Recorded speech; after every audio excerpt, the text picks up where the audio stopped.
Hi అండి, good evening. One thing అండి, నా ఫేస్ కూడా వితౌట్ మేకప్ బాగుంది, అందుకే నేను మేకప్ జోలికి వెళ్ళటల్లా. ఎనీవే వన్ థింగ్ అండి, నా బర్త్డే రోజున కూడా మెసెంజర్లోకి వచ్చి madam happy birthday, happy Easter, happy good Friday అనే కన్నా అక్కడ పెట్టచ్చు కదా.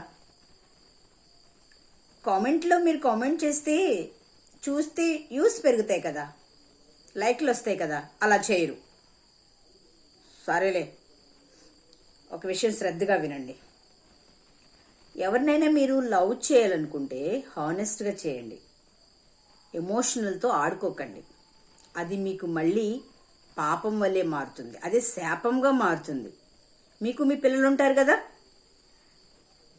ఒక ఆడదాన్ని ఏడిపిస్తే మీ పిల్లల్ని ఏది విత్తుతావో అదే కోస్తావు. నీకు నీ పిల్లలు ఉంటారు కదా, రేపు వాళ్ళని ఇబ్బంది పెట్టరా చెప్పండి, వాళ్ళు కూడా లవ్ కోసం ప్రాధాయపడతారు.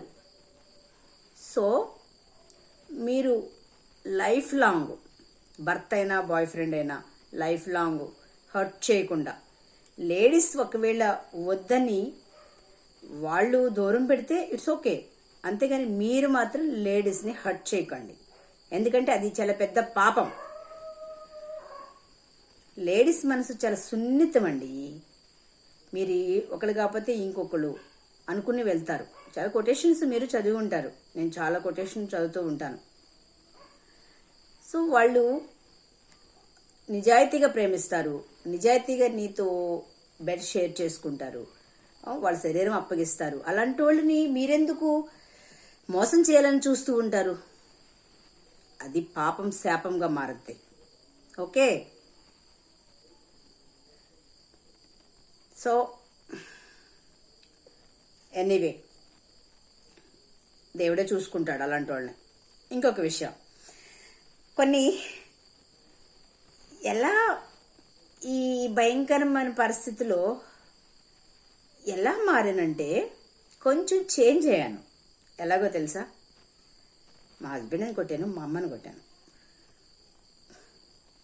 కొట్టేస్తాను. తర్వాత చాలా మా అమ్మని కొట్టినందుకు పశ్చాత్తపడ్డాను, ఎందుకు కొట్టాను ముసలావిడిని, సారీ చెప్పాను, దేవుని కూడా క్షమాపణ కోరాను, మీతో షేర్ చేసుకుంటున్నాను.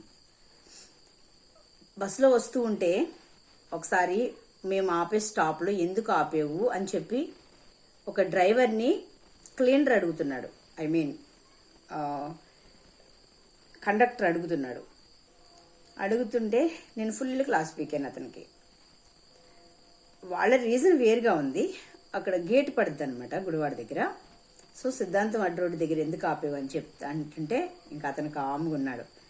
ఇంకొకసారి వేరే ఆవిడ టికెట్ తీసుకోలేదని అరుస్తుంటే మీరు ఎక్కడ దిగుతారో చెప్పరు, ఎక్కడికో టికెట్ చెప్పరు అని అంటే నేను చెప్పలేదని వాదించాడు. ఫుల్ క్లాస్ ఇచ్చాను. మొగుళ్ళు అలాగే చేస్తున్నారు, మీరు కూడా మీకుంటే ఫ్రస్ట్రేషన్ మాకుండదా? ఫుల్ క్లాస్ పీకానండి. పాపం జెంట్స్ అండి ఏమీ మాట్లాడలేదు అప్పుడు కూడా, ఎందుకంటే మంచే కదా ఏదైనా. మంచి ఎంతవరకు పేషెన్సీ ఉంటుంది చెప్పండి, ఎంతవరకు అది మంచితనాన్ని మనం కాపాడుకుంటాం. హట్ చేసిన వాళ్ళందరినీ మనం అలా ఓర్చుకుంటూ వెళ్ళలేము కొన్నిసార్లు. సో తర్వాత చాలా పెద్ద కేకలేసాను, మొగుళ్ళు అలాగే విడిచిపెట్టేస్తున్నారు, మాకు ఎవరు బళ్ళేసుకొచ్చి డ్రాప్ చేసేవాళ్ళు లేరు, కోర్టు దగ్గర ఆపట్లేదని చెప్పేసి ఫుల్గా పెద్ద కేకలేసేసి. సో తర్వాత ఫన్ అనమాట, నాకు నేను నవ్వుకున్నాను. అలాంటి ఫ్రస్ట్రేషన్లో ఉంటున్నాను అప్పుడప్పుడు, అందుకే మీతో పంచుకోవాలని పంచుకున్నాను. ఓకేనా? Okay, anyway, thank you. Good night to all.